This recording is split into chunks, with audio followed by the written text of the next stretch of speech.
Lisboa, Bruxelles, Berlin, Warszawa. This podcast has been produced in cooperation with Euronet Plus, the leading radio network for EU news. But this podcast would not be possible without the incredibly generous support of our amazing listeners who donate a little bit each month at patreon.com/Europeans podcast.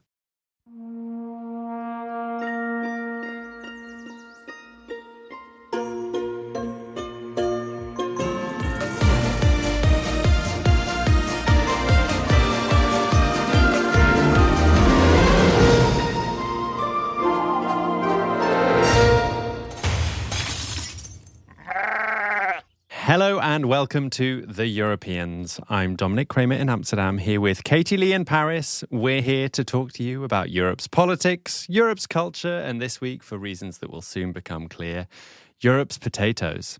How are you doing today, Katie?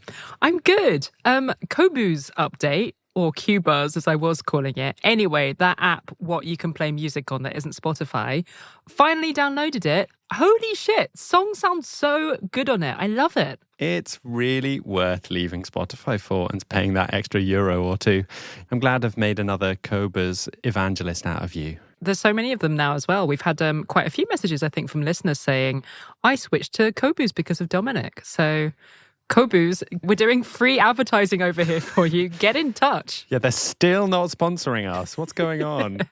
But how are you over there in Amsterdam? Yeah, I'm fine. I mean, whilst the post-war Western alliance has been falling apart this week, I was on stage choking on confetti. Oh my God. What, like in a serious way? Kind of serious, yeah. I mean, there's definitely a metaphor in there somewhere, like about the current geopolitical shit show and me choking on confetti. I haven't found it yet. It was basically just me inhaling confetti whilst trying to sing my lungs out, which was rather uncomfortable and humiliating, but I can laugh about it already. What a weird celebratory way that would have been to die. I do always wonder about this at huge pop concerts where, you know, this thing explodes and loads of confetti comes down from the ceiling. Like, you can't be the first performer to have nearly died choking on confetti. Absolutely. And it was really small confetti as well. So fortunately, that means I wasn't likely to choke to death, but it really meant like a lot of it got in my mouth when I took one of my deep singer breaths and then started coughing up on stage. Well, I'm glad you're okay. I'm finding it much harder to find anything to laugh about with the geopolitical situation that we're finding ourselves in. Yeah, it's a grim time. And, you know, even away from geopolitics and just looking at normal people's lives, we've been following the awful news of this train collision in Cordoba in southern Spain that happened on Sunday night. We still don't know very much about why that first train derailed and hit the other, coming in the other direction. So we're not going to be talking about it this week, but we are following this accident, which has claimed dozens of lives, and we are sending our love to Spain. But what are we talking about this week? Well, this week we have, I think, our first ever interview with a sitting government minister, a member of the UK's cabinet, no less. Later on in the show, we'll be joined by Nick Thomas Symonds, who is, amongst other titles, the Cabinet Office Minister for European Union Relations. We're going to be speaking to him because whilst Donald Trump has been behaving more and more like a 19th century imperialist monarch who's lost his mind, the UK has gradually been inching a little bit closer towards the EU for the first time since Brexit happened. That's coming up later, but first, it's time for Good Week, Bad Week. Good week, bad week. Let's start with Good Week. Who are you giving Good Week to, Katie? I am going to take up a suggestion from one of our listeners in Berlin, Sarah, who suggested in our Patreon chat that we should consider giving a good week to people who live in Berlin because they are in the midst of receiving 4,000 tons of free potatoes. There are potatoes galore up for grabs in the German capital right now. It is a Kartoffelbonanza. I have so many questions, which, I mean, I guess we'll get on to why Berliners are receiving free potatoes in a minute. But first, 4,000 tons, like, how many potatoes is that? What does that look like? So 4,000 tons is 4 million kilos. I do actually buy potatoes in 1 kilo sacks. So just imagine like 4 million of those sacks of potatoes. Wow. Is that helpful for visualizing? That is very helpful. And that is a lot. Okay. Yeah, it is a lot. It's also equivalent to the weight of 1,000 Asian elephants. I don't know if you find that more helpful or less helpful, but there it is. Just imagine a truly vast quantity of potatoes, okay? It is like a jaw-dropping number of potatoes. Okay, so why are Berliners getting all these free potatoes? Well, this story begins on a farm outside Leipzig, a couple of 100 kilometers south of Berlin. This farm had a very good harvest. And actually, farms across a lot of Europe have had a very good potato harvest. Too good, it turns out. As a continent, we've been producing way more potatoes than people want to buy at the moment. Just to give you a sense of scale, in Belgium, it was reported in October that the national harvest at the end of the year was equivalent to half a ton of potatoes per Belgian resident. Wow. We have crazy numbers of potatoes. Anyway, this particular farm near Leipzig in Germany, they had a deal in place with a big produce trading company that was going to buy their potatoes. So far, so good. But because there are so many European farmers trying to sell potatoes right now, the price has plummeted. So the trading company that had agreed to buy these potatoes, it didn't want them anymore. They were like, we can't sell these at a price that is actually going to make money for us, especially once we take into account how much it would cost to transport this huge volume. We don't want them. We will pay you to keep them so that they're just not our problem. So this farm was left with a warehouse full of unsold potatoes. Now, this is not the first time that a farm has found itself with unsold potatoes. And there is apparently quite a standard solution for this, which is that the potatoes often get turned into biogas. But the volumes of potatoes that we're talking about here are just so immense that the farm was like, how would we even get them to the biogas plant? And are we really going to burn 40% of our harvest? Like, this just feels really wrong. Is there nothing else we can do? And what they decided to do was to get in touch with Ecosia, which you've probably heard of. The search engine. Yes, Ecosia is a search engine that plows all of its profits into protecting the environment. It's a company based in Berlin. And they had recently had a feature written about them in the Berlin Morgenpost, which is one of the city's local newspapers. So Ecosia got in touch with the newspaper and they were like, could you guys help spread the word and help us find something useful to do with these potatoes? Cynically, I am 100% sure that both of these companies saw this as a very nice opportunity to get some attention and generate some positive publicity for both of their brands.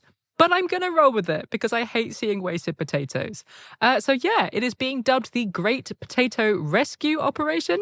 And basically what Ecosia and the Berlin Morgenpost are organising is the trucking en masse of tons of these potatoes, most of them to Berlin because that is where both of these companies are based, but also to the area around the farm nearer to Leipzig.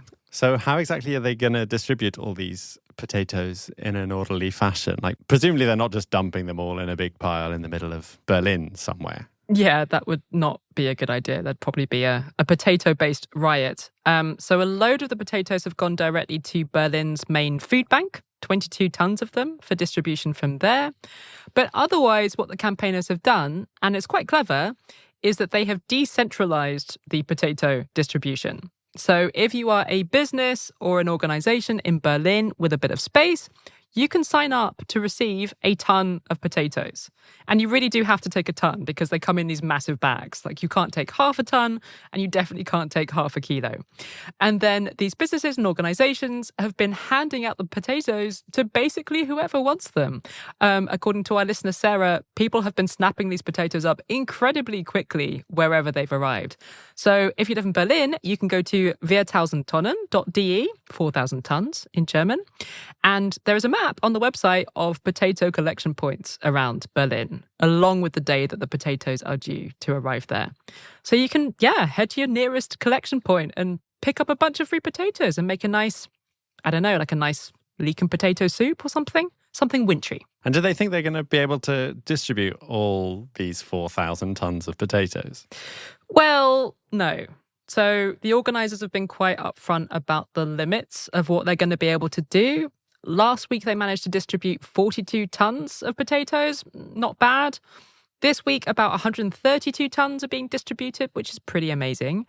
However, there is a bout of cold weather coming after this week, which is really not good for the potatoes. It is also Ecosia and the Berliner Morgenpost who are putting up most of the funding for the transport of the potatoes. And yeah, they're only willing to put up a certain amount of cash into this, even if it is a good branding exercise. After this week, they are probably done, although they're looking for big buyers who might be willing to take more of the potatoes.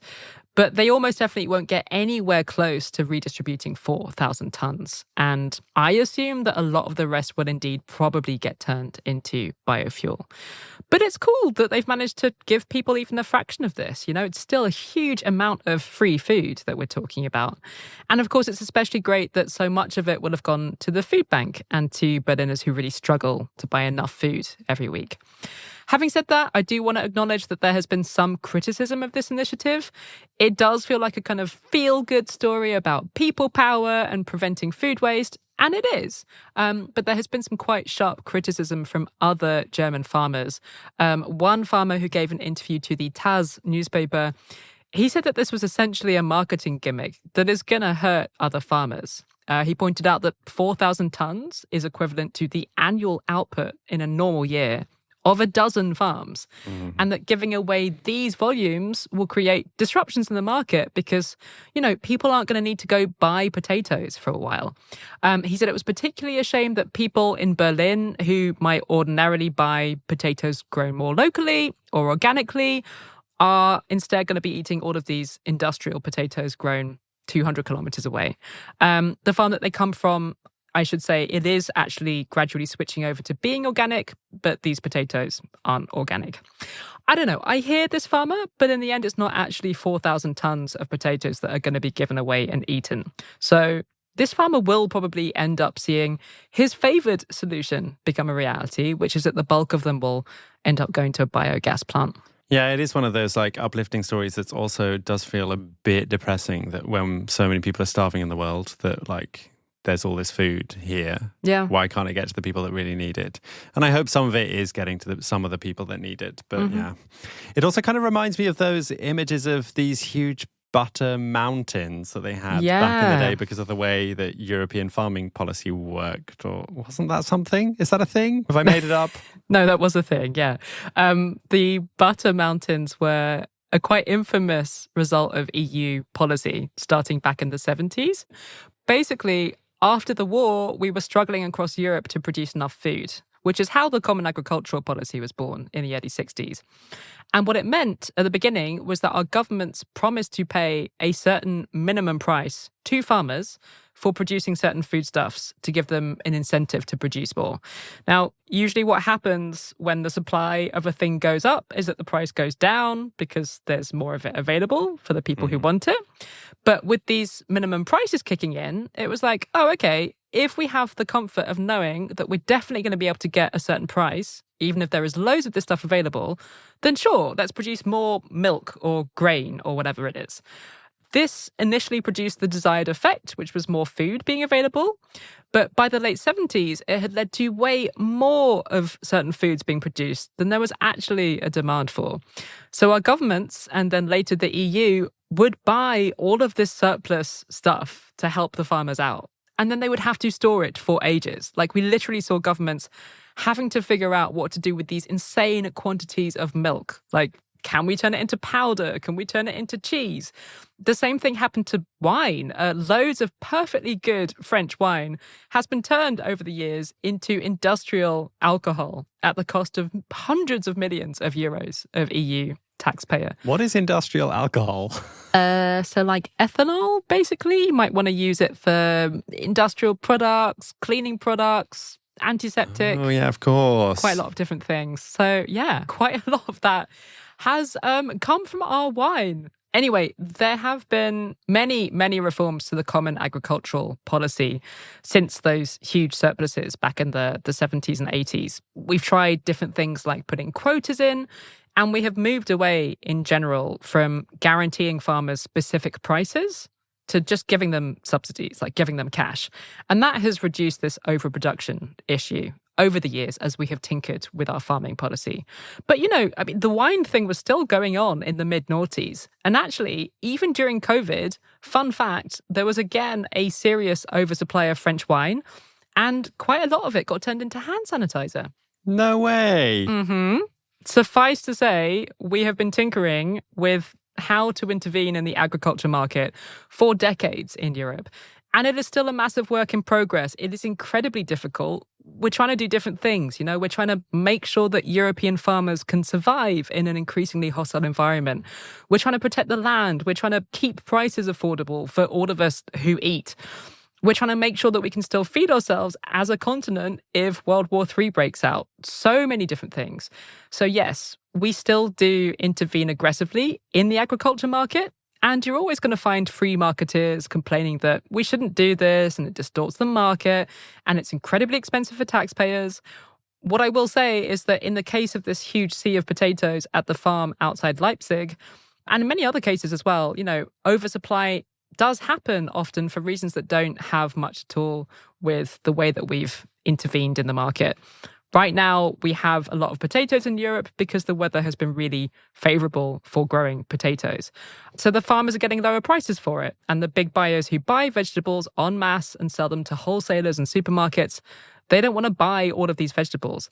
There's actually a similar case in the Netherlands right now. Maybe you read about it. It's on a less epic scale, but there is a lot of cabbages up for grabs. Yeah, there's been a lot of reporting on this, I think, thanks to the warm and dry spring that we had. And I guess there's a risk that this will happen more and more thanks to climate change. Like certain crops will start doing very well if we have lots of warm and dry springs. Yeah, and similarly to what's happening in Germany, the Dutch farmers are trying to work with campaigners and food banks to try and get as much as possible used rather than just left to waste. I've just realised this is probably why on Christmas Eve when I went to the supermarket to Aldi in London, my parsnips were only 5p and my red cabbage was only 5p. I really thought that there'd been a mistake and I was thinking, oh no, are the security cameras watching me? Am I accidentally stealing this? And then I went back to the place and saw that they were literally priced at 5p. You're such a good boy. I love that was your instinct. If it was me, I would just be grabbing piles of parsnips and running like the wind. Isn't part of the problem also that so many people only want pretty, perfectly formed fruits and vegetables? Yeah, and there's plenty else wrong with the way that our food system operates. We haven't even talked about how used we've become to having tomatoes in December and how divorced we are in generally from any sense these days of how nature works and how seasons and harvests work. Mm-hmm. Anyway, I digress. Yes, the fact that we do only want pretty, perfect fruits and vegetables is a big part of the problem. So if you do want to do your bit, there are plenty of initiatives around Europe that allow you to buy ugly seasonal fruit and veg, often at knockoff prices. One of our listeners in Belgium, Willem, he pointed out that they have this great initiative there called Waste Warriors that buys unwanted harvests and then turns it into soup and juice and stuff. And of course, there's Too Good To Go, this app, which I know exists in a lot of countries. You use it sometimes, don't you? I do, yeah. Especially at the expensive bakeries that I can't really afford. Nice. So there are loads of ways that you can help to do your bit to prevent food waste and often save money at the same time. So what is not to like? If you live in Berlin, though, go and get your hands on some of these potatoes and let me know what you're going to do with them. It's quite funny. I read a lot in the German media about this great potato rescue operation. And what I read is absolutely confirmation that Germans take potatoes really seriously, because every Q&A that I read included the question, are these potatoes of a waxy variety or a floury variety? Important question. Very important question. It really affects what you want to do with them. In case you're wondering, these are agria potatoes, which are towards the floury end of the potato spectrum. So you might want to bake or mash them rather than boiling, steaming or roasting. Our listener, Sarah, who brought the story to our attention in the first place, she is hoping to get her hands on some of these potatoes at the end of the week. There are some arriving in her neighbourhood. She wrote to us, let's just say I'm doing more stalking of the delivery updates website than I am on work this week. And apparently she has her potato recipes at the ready. Have you got a favourite thing to do with potatoes, Dominic, that you'd like to recommend to people? It's funny. I very rarely cook with potatoes. I'm much more of a kind of a pasta or rice guy. Well, they're very cheap at the moment, so you might want to reassess that. Oh, I know what I make. I'd make the Dutch national dish, the stampot. Oh, lovely. Well, these would be perfect for that. Well, I'm happy for Berliners anyway that they're getting good week, especially after they had that very bad few weeks when there was this power cut across big swathes of the city. Yeah, which we didn't actually get to talk about on the podcast, but we did write about it in our newsletter. So plug, go and subscribe to our newsletter if you haven't already. The link is there in the show notes. Who has had a bad week? I'm giving out a bad week to people who love free trade. Oh, Partly to balance out your good week last week for people who love free trade. I was going to say, what a turnaround. Yeah, so those free trade lovers might be having a slightly worse week this week after some leaks to the European media outlined some plans from the European Commission about incorporating a Made in Europe component to an upcoming piece of industrial legislation. I'm so glad that you have decided to take on a complicated piece of industrial legislation this week. Yeah. And that finally I get the light week and I get to talk about potatoes. Yeah, it's my turn to cosplay as an economics reporter. So you say that there were some leaks to European media. Does that include us? I wish. Actually, people, can you start leaking to us, please? Yeah, we never get leaked stuff. hello@europeanspodcast.com. Please leak to us. Anyway, the draft bill was seen by Bloomberg, and I think Euronews saw a different document about the same piece of legislation, but I actually haven't seen any of these documents myself, sadly, so a lot of this is based on their reporting. The leaks are all about a piece of EU legislation called the Industrial Accelerator Act. Now, I realise that you may be inclined to skip forward immediately because that sounds incredibly boring, but please stay with me. I promise I will do everything to make this as painless as possible. I'm going to set myself a timer to wake up in... How long do I need for this? 5 minutes? 7 minutes? We'll see. Okay, I'll just talk to myself in the meantime then. I'm here. So I am framing this as a bad week for those lovers of free trade. But that's mainly because Katie had already taken good week for her German potato story. Sorry. Because actually I could just as well see it as potentially, depending on what you think about this kind of legislation, a good week for European industry. Okay, yay. Is this that rare piece of good news that you're framing as bad news? Like, it never happens this way round. It's usually the other way round. Yeah, I know, right? It could be. We'll see by the end. Anyway, do you want to know how this Made in Europe component would work? Sure. Okay, that was enthusiastic. Go for it. It seems like there are a few ideas being floated to help encourage European-made industry. One is that the European Commission wants to set new rules for key big foreign investments. We're talking investments above 100 million euros.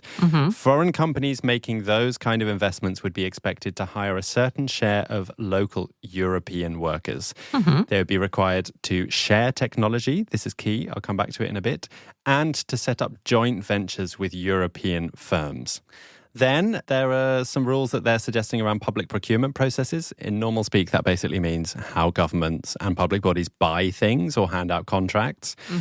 Bloomberg says that the lowest price will no longer be the only deciding factor on who gets a contract. There will be strict requirements in member states for a minimum percentage of European origin content in purchased products. Are you still with me? Genuinely, yes, I am. Like, I'm starting to perk up a bit because this means more money for Europe, and I like money for Europe. Yeah, so all this is meant to improve the state of European industry whilst at the same time encouraging large-scale decarbonisation in European industry as well. What's not to like? So on the face of it, this all might sound like good news for European industry, but it's not without controversy. When Politico reported in mid-December that these so-called Made in Europe clauses could be folded into this industrial legislation, there was pushback, including from a group of 9 countries led by the Czech Republic, who warned that favouring European suppliers like this could end up undermining Europe's international trade. Oh, interesting. So even though the idea is to bring us business, this plan is not actually universally adored within the EU. No, it's definitely not. I don't know how that group of 9 countries are looking at the latest proposals, but some critics say that this Made in Europe idea starts to look a bit like protectionism. And there was a great line in the Bloomberg article from an unnamed EU official who said that there was less resistance to this Made in Europe idea in China than in some corners of the European Commission. Interesting. Because I guess going back to last week when we talked about the Latin America trade deal, the Mercosur trade deal, as we know, there have always been some like quite committed free traders inside the European Commission, right? Like, can you briefly, with your economics reporter hat on, explain like why those people find this alarming? I will try. I think it's because at heart, protectionism is basically the opposite of free trade. So the big risk is that a Made in Europe clause like this could be seen as giving European producers a clear advantage, and that might provoke retaliation from our trading partners. And that matters because the EU is extremely dependent on trade. It's actually the world's largest trading entity, accounting for around 15% of all global trade in goods and services. For decades, the EU has been one of the strongest defenders of the World Trade Organization and the idea of open markets. But as you have noticed, protectionism and especially tariffs have suddenly become quite fashionable again. So there's this split. Some argue that the EU needs to adapt fast and start shielding its own industries. Others worry that this could backfire badly, given that roughly half of the EU's goods and services are exported. Okay, so what is the argument for the Made in Europe industrial idea? Like, how is it supposed to make us richer, more successful, more everything? Well, supporters to these proposals would say it's a response to a very real problem, Europe's industrial slowdown. Across a wide range of sectors, from metals to cars to solar, European industry has been losing ground. That's due to a number of factors, but some of that is due to high fuel prices since the Russian invasion of Ukraine, but also weaker productivity growth than the US and parts of Asia. And it's worth pointing out that this leaked proposal has some echoes of what China did whilst it was industrializing from the late 70s onwards. So China required foreign companies to enter the market through joint ventures with local firms, a strategy that was designed to force technology transfer. So stick with me. By sharing ownership, foreign companies also shared their plans, their know-how, and intellectual property, things that otherwise would have been kept secret but instead weren't secret, which helped Chinese firms to learn quickly and build their own industrial capabilities instead of simply providing cheap labor. And boy, are they doing some interesting things with all of that knowledge now. Absolutely, yeah. I mean, look at their industry now. So, yeah, you could say there's a parallel with what the EU is now trying to do with this Industrial Acceleration Act. The key, as China's experience suggests, is not to shut out foreign investment altogether, but to be subtle enough to keep it coming while encouraging learning and catch up, especially now that China itself is the technological leader in many areas like electric vehicles, solar power, and batteries. I should point out that this contrasts quite starkly with the blunt protectionist instruments like broad tariffs, like those imposed by Donald Trump, which they are protecting some domestic producers from competition, but they've also raised costs for manufacturers by making imported intermediate goods more expensive. Like the stuff they need to make their stuff. Exactly, a move which is widely criticized by economists.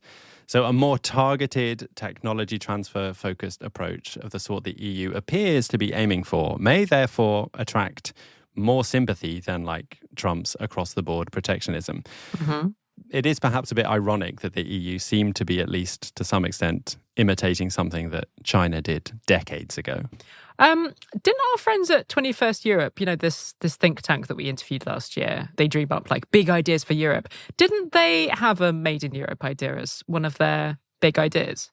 Yeah, they did, actually. In their case, I think they were proposing a new EU-wide label and certification system that turns Europe's regulatory strengths like sustainability, safety, privacy, and traceability into a visible mark of trust for both physical products and digital services. Oh, a bit like the fair trade label. It could be this is made in Europe, and that signifies all of these different things. Exactly. It's a bit more fun to dream up something like that, I guess, than an industrial strategy, perhaps. So thanks for bringing that in. But yeah, from what I've heard, this Industrial Accelerator Act should officially be announced on January the 29th. And it could, of course, end up being different to what we've heard about now, because all of this is just based on leaks. There is a long way to go before any of this is law. Once again, anyone with more up-to-date developments within the Commission or elsewhere, feel free to leak to us. hello@europeanspodcast.com. We are really hoping that 2026 will be the year that we become a fully financially sustainable operation. One in which we don't need to keep applying endlessly for the diminishing pool of grants out there that everyone else is also applying for. The only way this will become possible is if enough of our listeners decide, out of the kindness of their own hearts, to throw us a few euros or dollars or pounds or whatever currency you prefer our way each month. You can do that by heading to patreon.com/Europeans podcast and donating as little as €4 per month. Some lovely, lovely people did that this week. They are Damon, Marcella, Luca, Yue, Barbara, Eric, Hobbs MG, and thank you also to Dan and to Little Blue Heron, who are already supporting us but have decided to increase their donations. Thank you so much, guys. Thank you.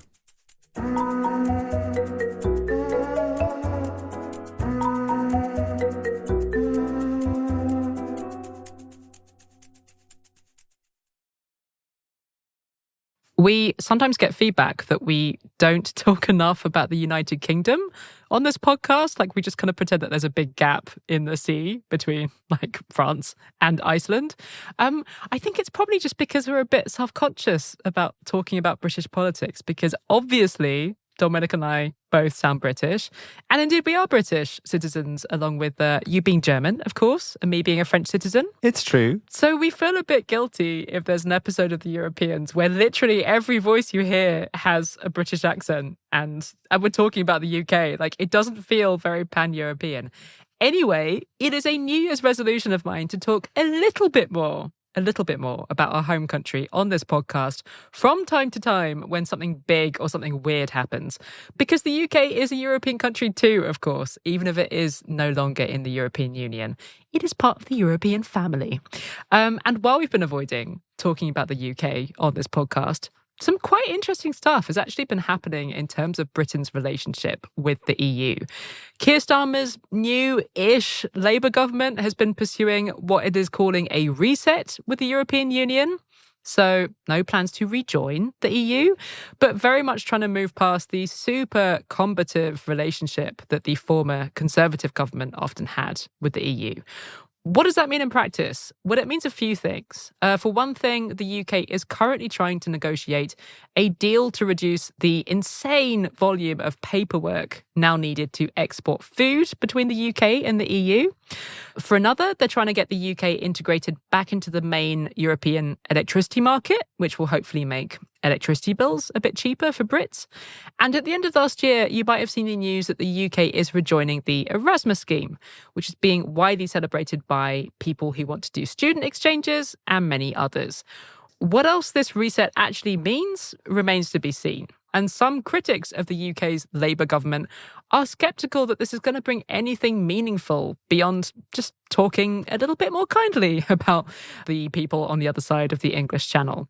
Some other critics are looking at the state of British domestic politics at the moment and saying, well, you know, it's nice that you guys are trying to get on better terms with the EU, but is this centre-left government of Keir Starmer's even going to last that long? Like, they're not doing fantastically in the polls. So what should we make of this whole EU reset business? Is anything going to come of it? We were very lucky this week to talk to the person leading the reset negotiations. He's the Minister for the Cabinet Office, a job that includes European Union relations, Nick Thomas Simmons. This interview is brought to you in collaboration with our radio partners at Euronet Plus.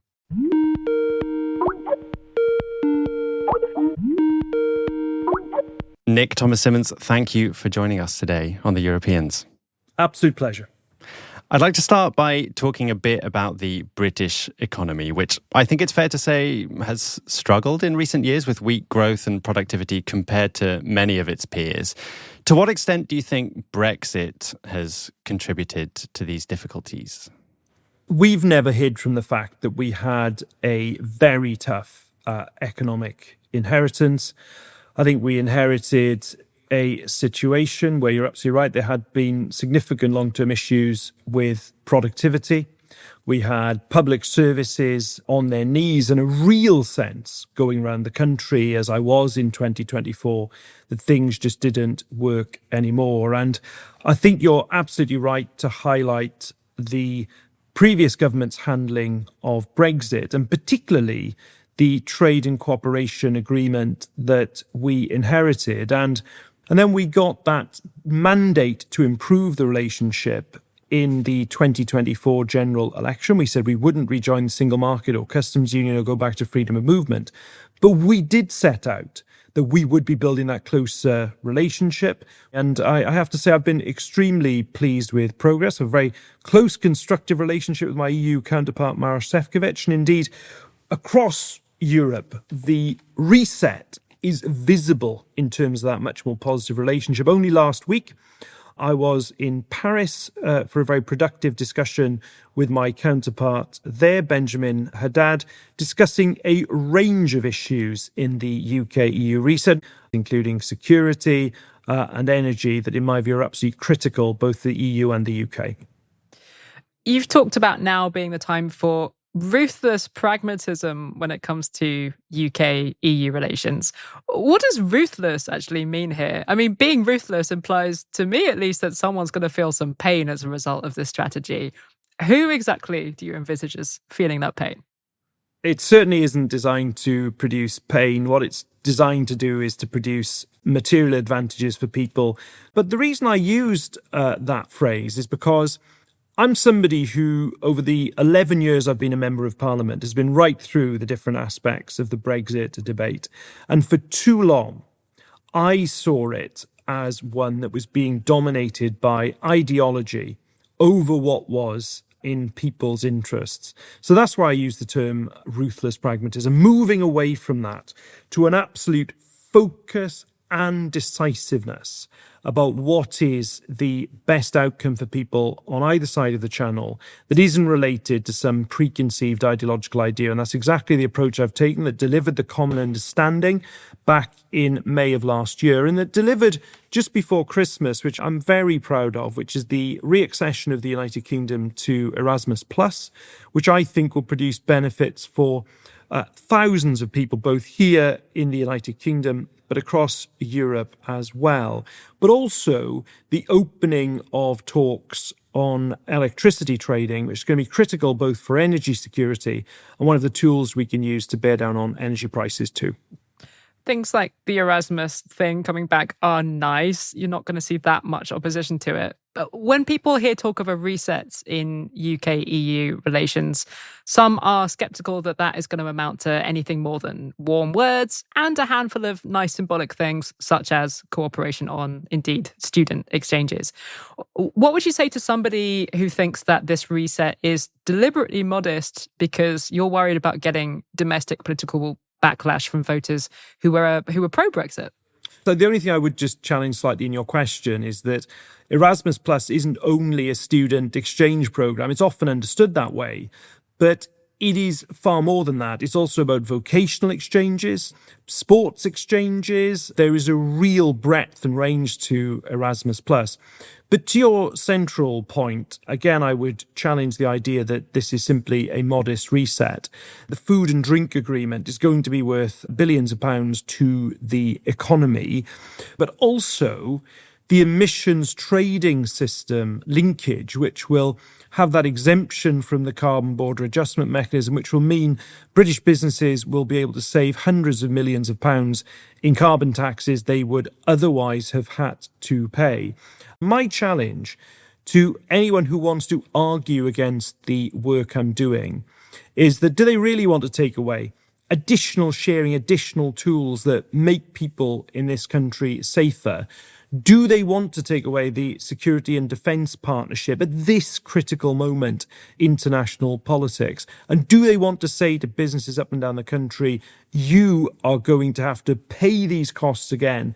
Do they want to actually say to people, whether it's energy bills or whether it is in the price of the weekly shop, they want to risk those things going up? Because that is the dividing line between the approach that we are taking and those who oppose it. Do you feel like the mood of the British public is shifting in a way that gives you more or less room for manoeuvre when it comes to collaborating with the EU? Well, I actually think that the mood of the British public is very close to the approach that we've been taking. I think there is a real public appetite for the closer UK-EU relationship we're trying to build. But I also get a sense that people want to look forward. They don't want to go back to the battles of the past. And that's precisely the approach the government takes. In the current geopolitical climate, defence and security cooperation seem to matter more than ever.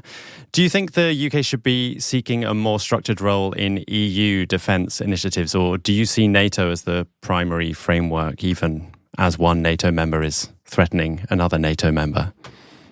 Well, look, NATO is the foundation stone, but with regard to the issue you quite rightly raised around Greenland, the Prime Minister has been unequivocal about that in a press conference only a few hours before we are speaking on this podcast, that the future of Greenland is a matter for the people of Greenland and the Kingdom of Denmark, and has set out that the use of tariffs is completely wrong. So we've been unequivocal in our position on that.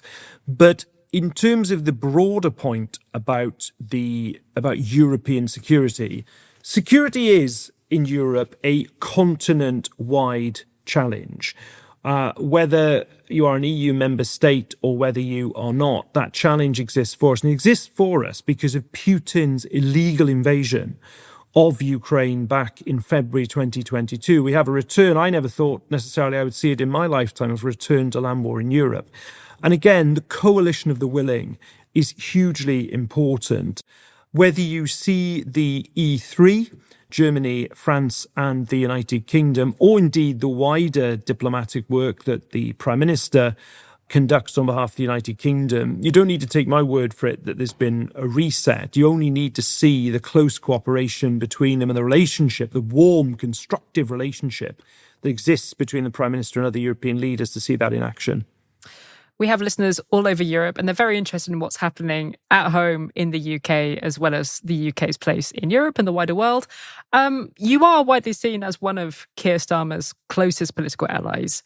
From where you sit, what is the mood actually like inside number 10 Downing Street right now? I mean, Labour is polling around the mid-teens behind Reform, the Conservatives, in some polls even behind the Greens. That seems to be a serious political problem. Well, the message that we pick up on the doorstep is very much about change. And the Prime Minister has said that 2026 will be the year when we start to turn that corner. And if you just think about some of the measures that we've already taken that will come into effect this year, the £150 off people's energy bills, the abolition of the 2-child limit so that families up and down the country with more children will be able to access that support. And that, by the way, is a real investment in children's futures. So it's a determination to deliver that you'll find right across the government and indeed being led by number 10. Isn't it a bit of a problem that EU leaders look at these polls in the UK as well? Like, why would they take long-term UK commitments seriously if the UK government itself looks politically fragile with reform on the rise? If you are conducting and delivering international agreements, as we are, that produce material benefits on both sides, then logic would tell you that they become very hard to unpick by subsequent governments. And that is why it is so vital now we do move towards, as we are, implementation to deliver that tangible change. What's happening in politics in the UK is something that's being mirrored in many ways across the continent in terms of the rise of the far right. If the European Union was to move in that direction politically, with even stronger influence from parties led by figures like Jordan Bardella or Giorgia Meloni, How would that affect your vision of what closer UK-EU cooperation will look like in the years to come? Well, firstly, in relation to Prime Minister Maloney, who I've met on more than one occasion, we work very well with Prime Minister Maloney and her government in Italy. But more broadly, look, it is a matter for democracies who they choose as their leaders. It's not for us to choose the leaders of different democracies. It's up to them. We will work with whoever our allies choose as their leaders. And these are deep historic relationships that go beyond whoever happens to be the Prime Minister here or indeed the leader of other countries. These are very deep, lasting relationships, and I'm sure they will continue to be long into the future. One final question before we let you go. You talked about having a good relationship with Giorgia Meloni, and I wanted to know which other political leaders or figures within the EU do you find it easiest to work with? And how much do these personal relationships still matter in international diplomacy? They hugely matter. And of course, my main relationship is with Commissioner Šefčovič because he is the one that I negotiate with on a regular basis. We are taken to sharing the odd drink together. He is more in the Slovakian red wine territory. I'm much more in the whiskey territory. I've particularly been persuading him of late into Welsh whiskey. And I do think that relationship really matters. And of course, it doesn't mean that we don't really push, he the interests of the EU, me the interests of the United Kingdom. Of course we do. But the constructive, friendly relationship we have, I think, really does make a difference to our ability to get things done. This is a question we should ask all political guests, Dominic. Do you stick to national priorities and national exports when having drinks with European counterparts? Nick Thomas Simmons, thank you so much for joining us. Absolute pleasure.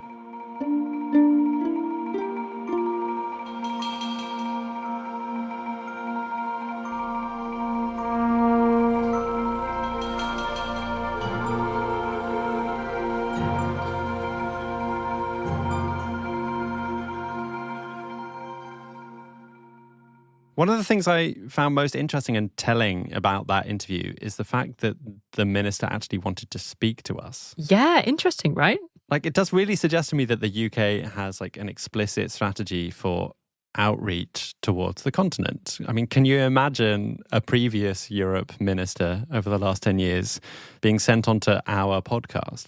Yeah, I think we would have had a very different conversation with that person.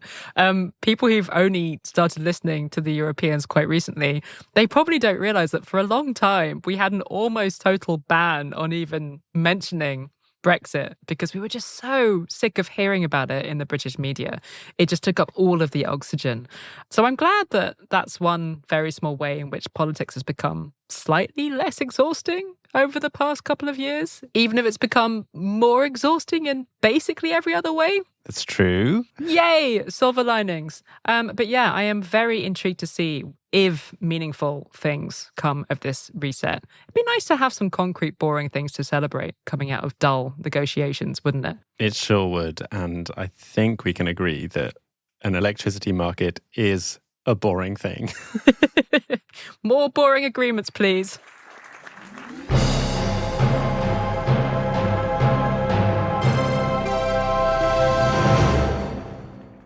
Time to head to the Inspiration Station.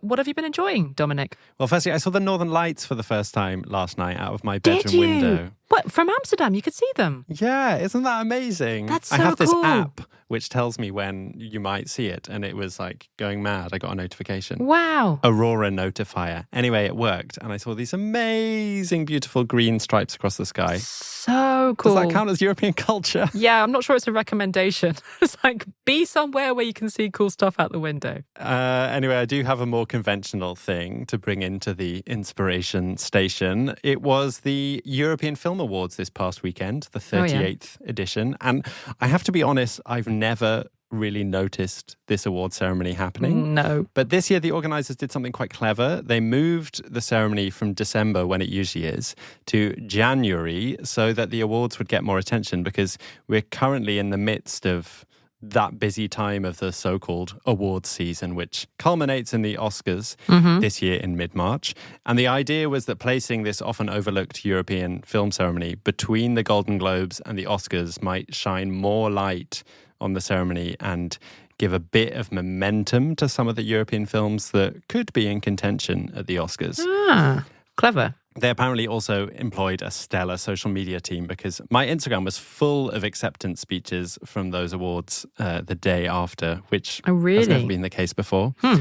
And the film that swept the board at the European Film Awards, collecting 6 trophies, is a film that is getting a lot of awards buzz in general, also in the US. A Norwegian film called Sentimental Value. Have you heard about it? Not on my radar. It's made by Joachim Trier and it stars the amazing Norwegian actor Renate Reinsve and the man playing her father, Stellan Skarsgård, who actually won a Golden Globe for this role earlier this month. I went to see Sentimental Value at the cinema over the Christmas holidays and I just completely loved it. I have to say, I was a bit skeptical about watching yet another film about a brilliant filmmaker father who is absent from his children's life. Just a few days before I'd watched the new George Clooney, Noah Baumbach film, J. Kelly, on Netflix, which has basically got the same premise. So I was like, really? Another one? It's a bit like novels about writers, which, as you know, I can't stand. Yeah. That film, J. Kelly, does not really need to be watched, in my opinion. This film, however, is so beautiful. It's about so many different things. It's about the love between 2 sisters.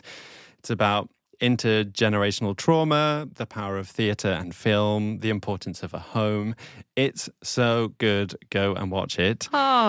Many of you will probably have seen Joachim Trier's previous film, The Worst Person in the World, also starring Renate Reinsve. I loved that film too, but I think this is even better, and I'm really happy it's getting all this awards attention. It just feels correct.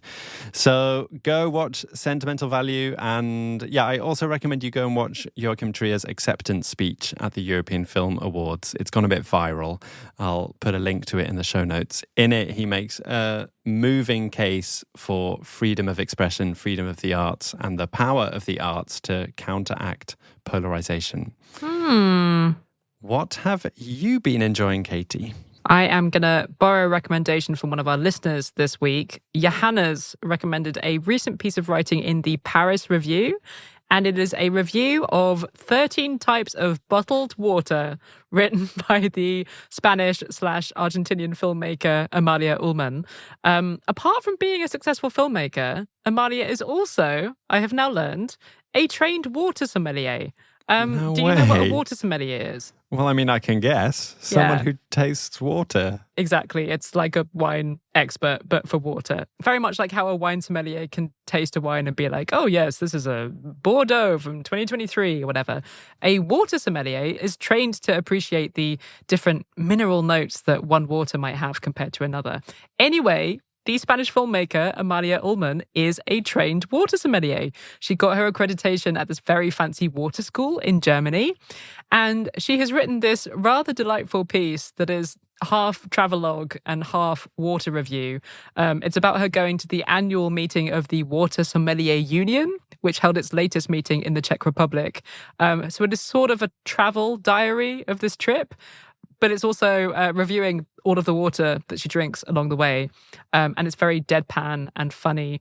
It includes a bottle of water that she bought at a McDonald's, 1 star. Is it only about bottled water? Oh, tell a lie. One of them is a review of the water that she drank at Source Nature Reserve in the Czech Republic.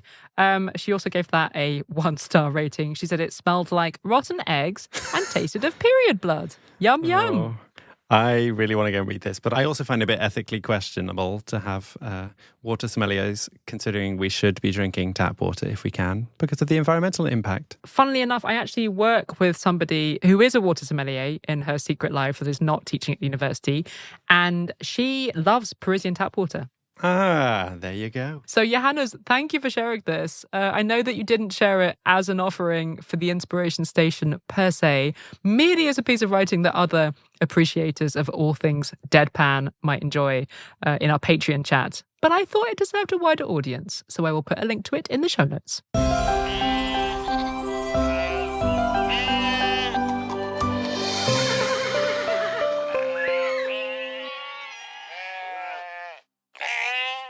For my happy ending this week, I'm taking us to the mountains of Austria, where the hills are alive with the sound of Veronica the cow scratching her back with a broom. Would you like to explain what the hell you're on about? Well, my happy news is that some scientists are re-evaluating the intelligence of cows after it was brought to their attention that this one Swiss brown cow that lives in Austria near the border of Italy... Oh, she's a migrant. ...uses a broom to scratch her back. How, though? She does it with her mouth, with the broom in her mouth, and she scratches the different bits of her back that need scratching. Wow, I need to see a video of this, Veronica. Let me Google her right now. So Veronica is a pet cow. She lives with an organic farmer and baker called Wittke Wiegeler. I realise that sounds like a made-up name, but this is definitely not a made-up story, I promise. Wittke has always known that Veronica was a special cow. She not only learned how to scratch herself with a tool, but she also responds to the voices of family members. Wow, clever cow. I'm just watching her do it now. It is mesmerising. She's so clever. She's just really unmistakably using this to scratch her back with. So what happened is a clip of Veronica doing the scratching started doing the rounds, and it caught the attention of some researchers at Vienna's University of Veterinary Medicine, because the use of a tool by livestock has never been documented by scientists. We know that many birds, chimps, dolphins, and even octopuses can use tools, but we didn't know that cows could do that too. And it's not only that she is using a tool, but she is using both ends of the tool, making it officially a multi-purpose tool. And use of multi-purpose tools have only been convincingly confirmed in studies of chimps. And, of course, humans can do it too, although I often struggle with use of multi-purpose tools while doing my DIY. I'll share a link to a video of Veronica scratching in the show notes. What's really cool about this research is that the scientists don't think that Veronica is unique. They just think that we've been underestimating the intelligence of cows. And in truth, not many cows live until 13 years old, like Veronica. So maybe if more cows were kept as pets and kind of treated as part of the family, like Veronica clearly has been, and not used in the meat or dairy industry, we'd have noticed how clever these animals are. That is it for this week. The show was produced this week by Morgan Childs in Prague and Wojciech Oleksiak in Warsaw. Thank you both. Next week, I'm going to have someone else for company, I think, because you're away, I believe, Dominic. Yes, you're going to have another mystery guest. Tune in to hear me joined by that mystery guest. In the meantime, sign up to get our newsletter in your inbox. It is so good. And you can also find us on selected social media platforms: Instagram, YouTube, Mastodon, and Blue Sky. Have fun singing next week, Dominic. Thank you. Thanks for listening, everyone. Cheers. Moo.